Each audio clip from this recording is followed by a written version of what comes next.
नमस्कार. विरोधकांच्या गलथान कारभारामुळे माळेगाव सहकारी साखर कारखान्याच्या सभासदांना 50 कोटी रुपयांची झळ बसल्याचा दावा माळेगावचे संचालक व नीलकंठेश्वर पॅनलचे पनधरे गटातील उमेदवार योगेश भैया जगताप यांनी केलाय. दरम्यान बोलताना त्यांनी नीलकंठेश्वर पॅनलला एवढं मताधिक्य द्या की येणाऱ्या काळात अजितदादा पवार पनधरे गटाला आणखीन जागा वाढवून देतील असा विश्वास त्यांनी व्यक्त केला. दरम्यान बोलताना त्यांनी विरोधकांचा अत्यंत शांत सौम्य शैलीमध्ये खरपूस समाचार घेतलाय. चला तर तुम्हीच पहा नेमकं काय म्हणताय दी माळेगाव सहकारी साखर कारखान्याचे विद्यमान संचालक व नीलकंठेश्वर पॅनलचे उमेदवार योगेश भैया जगताप. शुभारंभाला ज्यांच्या हस्ते झाला ते आदरणीय केशवबाबू आणि ज्यांच्या मार्गदर्शनाखाली ज्यांच्या नेतृत्वाखाली हा पॅनल उभा राहत आहे ते आदरणीय आपल्या कारखान्याचे भावी चेअरमन अजितदादांचा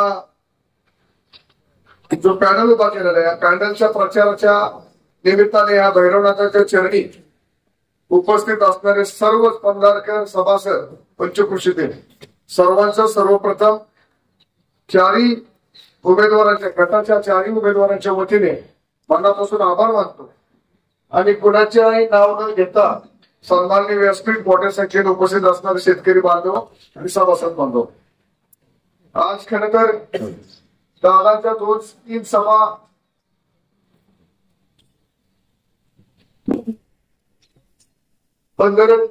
बैठक होणार आहे. एक आहे टेंगल पट्ट्यात, एक आहे पोहेमध्ये, तिसरी आहे अतुल सरपंचांनी दादांशी बोलायचं ते ती वेगळी.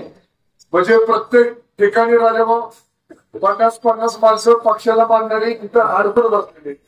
पुढे कंपनीच्या घरात आता 60-70 लोक बसले. अतुल सरपंच तिथे 20-25 जण आहेत. चेंगण्यांची टकायच्या जरी बापू जरी आले असते तुका बापू तरी काही लोक तिथे थांबून आहेत. असं असताना नाही इतक्या मोठ्या विक्रमी संख्येने गटात प्रचाराचे सुगम व्हायची ही पहिलीच वेळ असं म्हणतं तुम्ही वागवतो आणि त्याबद्दल तुमच्या सर्वांच्या मी अधिकच काही बोलणार नाही कारण मी उमेदवार म्हणून आपल्याला एवढंच सांगू इच्छितो की आपलं चिन्ह आहे कपशी आणि काल आपल्या चेअरमन साहेबांनी सांगितल्याप्रमाणे आपल्या नेत्यांनी सांगितल्याप्रमाणे कुणाचाही चेहरा न बघता अजितदादांचा चेहरा डोळ्यासमोर ठेवून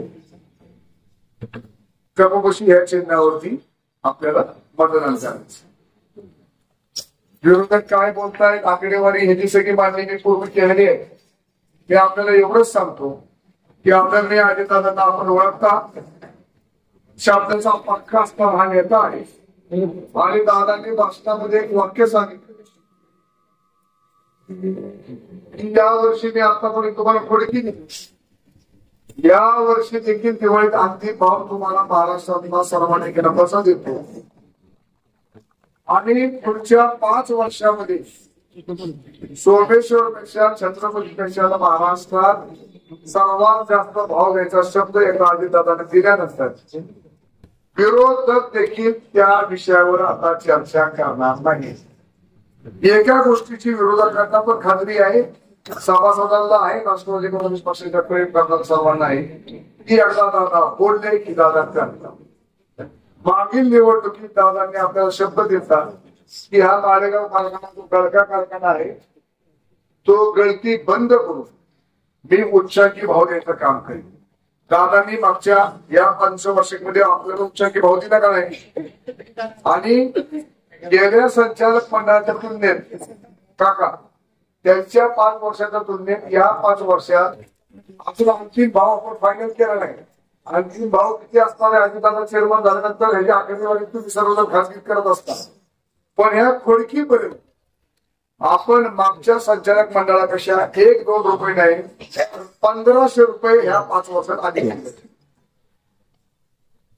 गळती थांबवलेली आणि ते काय सांगतायत की लक्ष्मीचे दर्शन घ्या आणि 5 वर्ष हिशेब पैसे द्या. आपण सुद्धा खिसे फाटस्तोपर्यंतच पैसे दिले. त्यांच्या ज्या काही चुका झाल्या त्यांचे नेते एक ठिकाणी असे म्हणले की आम्ही गळती करून सुद्धा आम्ही 3400 रुपये दिले. काय म्हणजे आम्ही गळती करू 3400 रुपये दिले, मग तुम्ही नीट कारखाना चालवता, तुम्ही जास्त का भाव देत नाही? मित्रांनो, मी आपल्याला एवढंच सांगतो की अनेक गोष्टी, अनेक बाबी, अनेक हप्ते थकून 3400 रुपये त्यांनी स्वतःला वाचवण्यासाठी दिले. पण हे करत असताना जी गळती झाली, कल्याणराव तुमचं कॅल्क्युलेटर उघडा. गळती आपल्या 20 वर्ष आपल्या कारखान्याची सरासरी रिकव्हरी आहे 12. किती? 12. ह्यांच्या काळात शेवटच्या वाहिनी आपल्याला कारखाना दिला तेव्हा रिकव्हरी झाली 10.61. एका टनाला 12 रिकव्हरी म्हणजे 120 किलो साखर. ह्यांनी किती निर्मिती केली? 106 किलो साखर, म्हणजे एका टनाला 14 किलो साखर केली. 14 किलो साखर त्या वर्षीचं क्रशिंग झालं 10,50,000. 10.5 लाख. 10.5 लाख गुणिले 14 केलं आणि भागिले 100 केलं, म्हणजे क्विंटल मध्ये केलं तर साधारणतः 150 क्विंटल म्हणजे 1.5 लाख क्विंटल, 1.5 लाख साखर पोती निर्मिती त्या वर्षी केली झाली. आणि गुणिले जर आपण 3200 रुपये धरले तर कमी अधिक नाही, बरोबर 50 कोटी रुपयाचा तोटा, 50 कोटी रुपयाची झळ फक्त ह्यांच्या गळतीमुळे त्या वर्षी सभासदाला झाली. जर कारखाना नीट चालला असता आणि 50 कोटी रुपये अधिक मिळाले असते तर ते 3400 रुपयापेक्षा जास्तीचे देता आले असते का नसते? संतोषे 50 कोटी तर पुढे घरी तर ठेवायचे नव्हते आणि परत म्हणायचं की आम्ही कारखाना नीट चालवा. अनेक गोष्टींचा वापर पुढच्या कार्यक्रमात केला जाईल. विशाल भाई आपल्याला सर्वांना ताकदीने मागचं चेअरमन पद आपल्या गावात, आपल्या घरात आणि इथून पुढचं चेअरमन हे आपल्या नेतृत्वाच्या घरात असणार आहे. हे पाहून आपण सर्वजण ताकदीने एकत्रितरित्या जी आजची चांगली सुरुवात झाली, जी काल अजितदादांची चांगली सुरुवात झाली. अजित भाऊ त्या सुरुवातीला अजित भाऊ त्याला बळकटी घ्यायचं काम, दादांनी घेतलेला निर्णय कसा योग्य आहे, दादा चेअरमन झाल्यानंतर कशा पद्धतीने तुमचा माझा फायदा होणार आहे हे दाखवून देण्यासाठी आणि पालघरकरांना तुम्ही एकदा चेअरमनची संधी दिली होती, आता तुम्ही स्वतः चेअरमन होणार आहे. म्हटल्यानंतर 6 गटामध्ये अधिकचं मतदान, सर्वाधिक मतदान पक्षाला पॅनलला करायची जबाबदारी आता आपल्याला. सगळ्यात जास्त पद तालुक्यातील राष्ट्रवादी काँग्रेस पक्षाचे आमच्याकडे आहेत. येणाऱ्या काळात ज्यांच्यावर थोडस बसावं लागतंय, ज्यांना आता संधी मिळते नाही भाऊ, त्यांना येणाऱ्या काळामध्ये अजितदादांच्या माध्यमातून संधी मिळेल. आणि दादांचं एकंदरीत जर तुम्ही राजकीय गणित बघितली तर दादा सातत्याने जे गाव जो गट मागो उभा राहतो त्या गटाला ताकद द्यायचं काम करतात.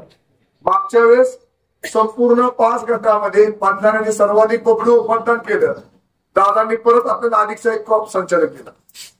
या वर्षी देखील आपल्याला एक संचालक कमी झालेला आहे.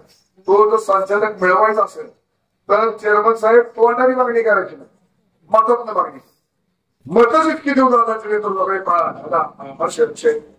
की दादांनी स्वतःहून पंधरकरला अजून एक जागा देण्यात भाग पाडण्यासाठी आपण सर्वजण प्रयत्नशील राहू. मोठ्या संख्येने उपस्थित राहिला. माझ्यानंतर आशिष आणि संदीप पाटील बोलणार. मी एवढंच सांगेन, माझ्यानंतर शिवाजी खंबेर एवढंच सांगतो की कपशी या चिन्हावर येणाऱ्या 22 तारखेला भरघोस असं आपण मतदान करावं. जास्तीत जास्त संख्येने पॅनल टू पॅनल एकही मत तिकडं क्रॉस न करता आपण जास्तीत जास्त मतदारांनी सर्व 20च्या 20 उमेदवार आणि मग नंतर दादाचे उमेदवार जे स्वतः त्यांना निवडून द्यावं ही विनंती करतो. इथं थांबतो. जय हिंद, जय महाराष्ट्र, जय राष्ट्र.